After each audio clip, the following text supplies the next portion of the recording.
Here at H2NO, we take our jobs very seriously. Everything you see done here is done by professionals. Don't try this at home. Ever.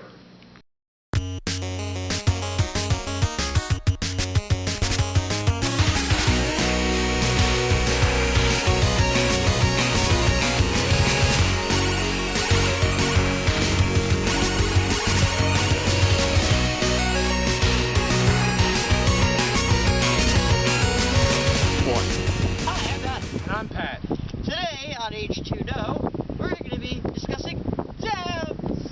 It's natural habitat. We're going to talk both about how water flows through dams and how fish can travel through dams. Exactly. But first, let's go inside so me and Pat can show you diagrams and stuff. Alright? That was right? Pat, that was right. Was that right? Where are you going?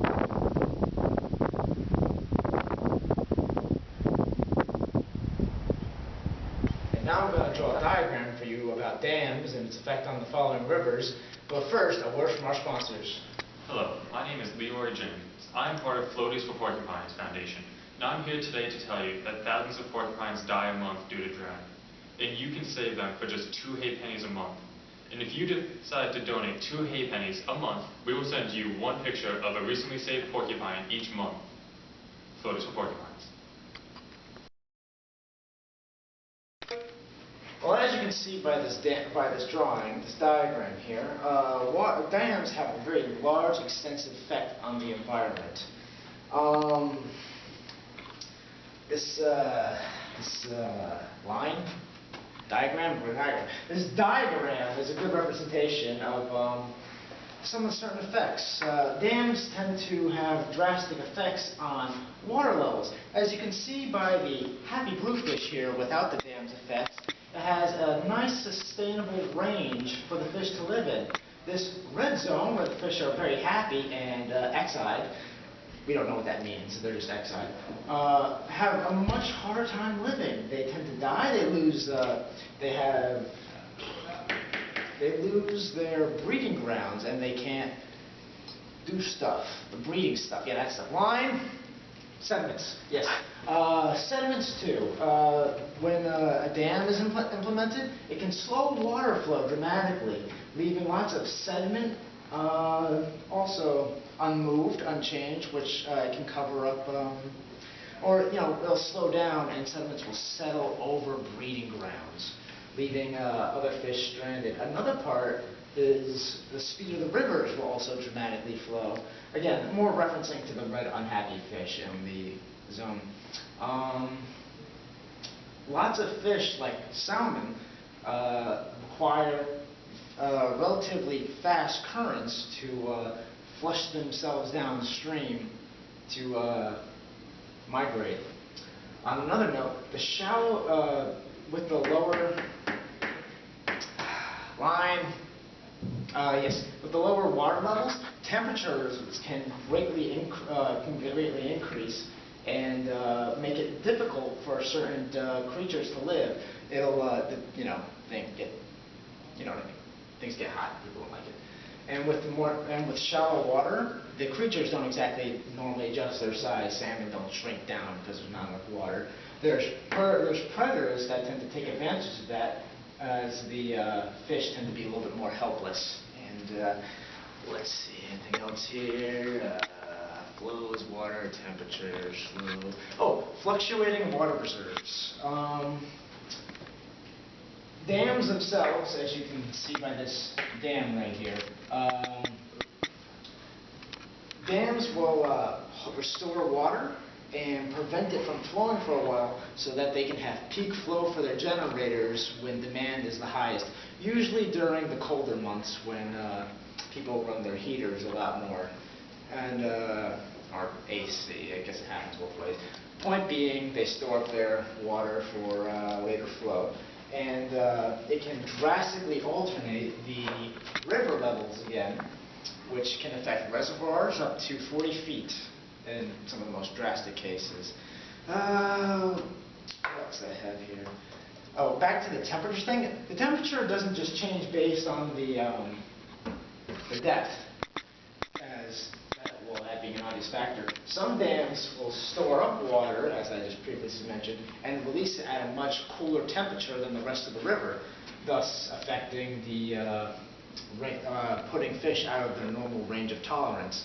And on a similar note, the water can become deoxygenated because certain vegetation won't survive on the other side of the dam, and when it's flushed back down to the river, the deoxygenized water can make bluefish redfish, with happy dancing fish to X-eye fish, and nobody likes red X-eye fish unless they're on my dinner plate.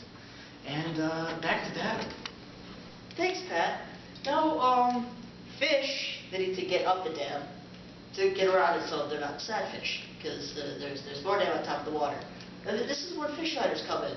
This right here is a literal interpretation of a fish ladder, which is essentially just a wooden or steel ladder with fish climbing up it. But now that fish don't have appendages like us, they can't actually use it. So there's three basic types.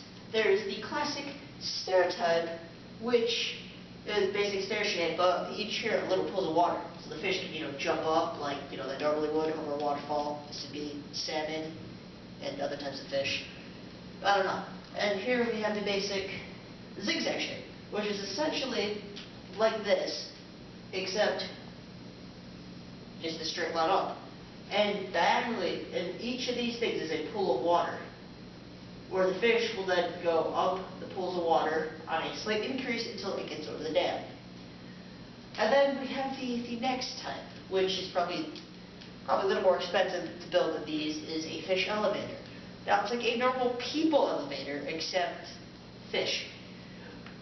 What the fish does is the fish swims into the elevator, doesn't have to press any buttons, so it doesn't have to wait. And then the fish swims up the elevator when it's full, so there's multiple fish, so suddenly a clone army of fish comes out of nowhere.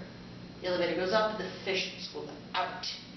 And usually this will lead to a tunnel of some sort, and what people do sometimes is there's like a little viewing window, so little Timmy and his dad can go, oh look, fish. That's right, son. So, now that we did this, let's go out to the real world to test out some experiments.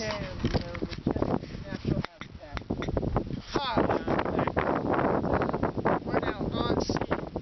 Live dam in its natural habitat. We're going to be watching it and observing the line. Right, and we're going to be telling you about its effects before and after the dam and some of its mechanics and mating habits. Back to Pat. Thanks, Pat. As you can see, over here behind me, this is the other side of the dam, where it's spewing out water that takes it from its rear end. Which is weird, considering most animals don't do that. But we're going to be talking about this later. Now back to me and Pat on the other side of the dam, where we'll show you a little experiment. Behind us, you can see that we have the dam and its natural habitat. We're going to perform an experiment on it right now to show you some differences in water flow and pressure. But for legal reasons, we cannot disrupt the dam during its mating season. Yeah, so we're going to be trying to find a stand-in to use so we can successfully perform the experiment without interrupting this majestic creature's mating season. Line? Alright, now I think we cut to the experiment, right? Yes, cut the experiments. That way. So as we're going to show you with our love bucket here, we're going to demonstrate what a stream is like without a dam. A stream naturally flows undeflected, like so.